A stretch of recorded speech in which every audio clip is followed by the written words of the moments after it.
watu wengine wanafungua biashara na wanaacha tu vitu. Sasa nikichukua hizo avocado ni hizi mandizi, hizi manyanya nikichukua yao wanajenga na biashara hapo.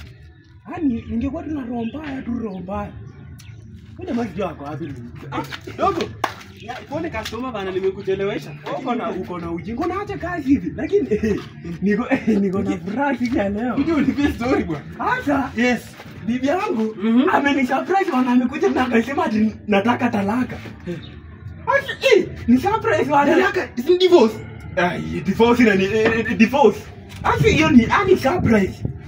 Na mtagawana nini wewe? Tunagawana ame surprise alikuwa anani surprise. Kwani ndio ya kugawana? Fanya hivi. Talaka ni divorce. Fanya hivi dogo wewe. Asikuja kupata hapa semi biashara ni tulianza na wewe hadi tugawane. Hata usinifinyo ima ya mafora. Ndisema ananiwacha. Hiyo divorce ni kukuacha maana naweza kupata hapa semi bana hii biashara ni yangu wewe enda tu. Hiyo talaka mpeanie huko.